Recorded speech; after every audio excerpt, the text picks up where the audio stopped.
Thank you very much, Mr. Speaker. Mr. Speaker, today is a very important day for Kenya. It is a day, Mr. Speaker, that Kenyans are alert everywhere because what the decision we are going to make in this House, Mr. Speaker, affects their life in its entirety, Mr. Speaker. Mr. Speaker, having gone through all this bill, when I tried to align with the roadside advertisements, Mr. Speaker, the Speaker pronouncements by the head of state that is going to take care of people who earn 30,000 and below. 30,000 below. 1.5 million workers in this country, Mr. Speaker. Those aspirations, Mr. Speaker, is not taken care of here. I've gone through it. If this government wants to walk the talk, 1.5 million Kenyans who get 30,000 below have a dependency rate of 10 million who rely on them, Mr. Speaker. If it is not found here, this is the only tax law that comes to this House for us to pass. No one, including the minister, no one, including the director, can propose a tax law without this House passing the tax law, Mr. Speaker. So we are here, Mr. Speaker, to actually find out if it is not here, this thing must be thrown and rejected in totality. Yes. Mr. Speaker, Mr. Speaker, when you go to it... Honorable Majimbo, order. There is a point of order. Thank you. Honorable Speaker, I rise with the point of order, Honorable Speaker, on matters relevance. Honorable Speaker, what we are discussing today here is the report by the Finance Committee that is already before us. We are not discussing what is not in the report by the Finance Committee, Honorable Speaker. Honorable Speaker, the issues raised by the Honorable Member for Kabuchai, that pronouncements were made by His Excellency the President somewhere in the roadside, it is the responsibility of this House to legislate, Honorable Speaker. It is not the head of state to legislate, Honorable Speaker. If he made his pronouncements there, at the point he will bring them here, Honorable Speaker, we will have an opportunity. We will have an opportunity to discuss. Take your seat. Honorable Speaker, take your seat. Honorable Speaker, you will not allow head class, Honorable Speaker. This is a House of Take your seat. Honorable Speaker, this is a House of Take your seat. Take your seat, Honorable Soro. Order. The Honorable Majimbo. The Honorable Jack Wamboka. This House will listen to the Honorable Majimbo in silence. Yes. The Honorable Majimbo will remain order. The Honorable Majimbo will remain relevant in his submissions to ensure, because there's no law. And you know it very well. We are not in the old constitution. We have a new constitution that give parliament powers. We don't order. We do not need the president to do anything for us to discuss any matter in this House. It belongs elsewhere, and you know that very well. So let's maintain decorum, and I expect all of us to be decorous in this morning sitting so that you can proceed with what you're doing. Order. The Honorable Majimbo will be heard without any further point of order. Go ahead. Yes, thank you, Mr. Speaker. Mr. Speaker, I don't want to be tempted because I'm a very good singer.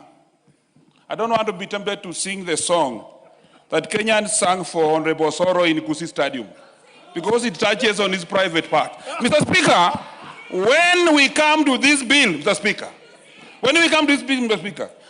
exactly, Mr. Speaker, Part A, Section 1, number 169, Mr. Speaker, which touches on mitumba in Kiswahili. In English, Mr. Speaker, it is written here as worn clothings and other worn articles. Worn clothings. Mr. Speaker, this product has been moved from zero rated to tax exempt. What does that mean, Mr. Speaker? We went to school properly. We know when you cannot claim any tax on it, then you will pass it to the consumer. That is what we, Mr. Speaker, the price of mitumba will increase. Yes. This House, Mr. Speaker, does not. Mr. Speaker, we must be honest on what we are bringing here with the members of this country. Mr. Speaker, when I come to, Mr. Speaker, we are reading, Mr. Speaker, and you are seeing me referring to every clause. Mr. Speaker, when you come to the non-resident landlord, Mr. Speaker, that article here, Mr. Speaker, they say that actually the imposition of non-resident rental income tax. Mr. Speaker, you realize that here, It says that actually a tax to be known as non-residential rental income tax shall be payable by that non-resident person at the rate specified in the third schedule. Mr. Speaker, when you go in the third schedule, and I've gone to the very properly here, the third schedule, Mr. Speaker, the only relative close to that is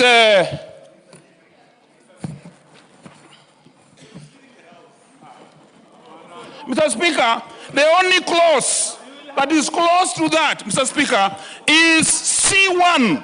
C1, Mr. Speaker. And on C1 it says, in respect of a rent premium or similar considerations for the use of occupation or immovable property, 30%, Mr. Speaker, is payable. We want this committee to tell us, before the 30% that is imposing, what was that percentage before? It was 7%. Where the tenants were withholding, they are withholding the money for the purpose of KRA. It was 7%. In this document, Mr. Speaker, we imposed 30%. 30%, Mr. Speaker, means what? If you are paying rent of 10,000, Mr. Speaker, you will have to submit 3,000, Mr. Speaker. Honorable Soro, allow the Honorable Majimbo to finish his submission. You'll respond to him. You'll respond to him. Go ahead. Mr. Speaker, I will further inject, Mr. Speaker. When I'm injecting this sense, Mr. Speaker, the whole nation is watching us. This House is making the law for posterity. We must put Kenyans in their right position. And Mr. Speaker, Kenyans are not fools. We brought here. And it must be put in here. It is nowhere we are saying, and that's why, Mr. Speaker, we are saying, we are telling this government, Mr. Speaker, to be a one-term government. It is going to be one-term government because, Mr. Speaker, it doesn't carry the aspirations of the Kenyans. Thank you, Mr. Speaker. Now, I want to request as follows, because I know all of us are emotive. Let's just be factual. You know, I'm listening to Honorable Majimbo, and he refers to clause 169. And you know it's not there. So, order, just sit down. I will, every member in this House will have their say. In fact, I want to request the following, that because all of us want to speak, if you could limit your intervention to 5-6 minutes, I don't want to control it myself, so that every member is able to get a chance to speak. I'll be very happy. What I will not do, and I want members to be decorous, I'll not stop any member, whether they're opposing or proposing, from saying what they want to say. And that's why I want all of us to have our time and please maintain decorum. The next member on the line is Honorable Mark Mwenje. Oh, thank you, Honorable Speaker. First of all, Honorable Speaker, I rise to raise some very serious issues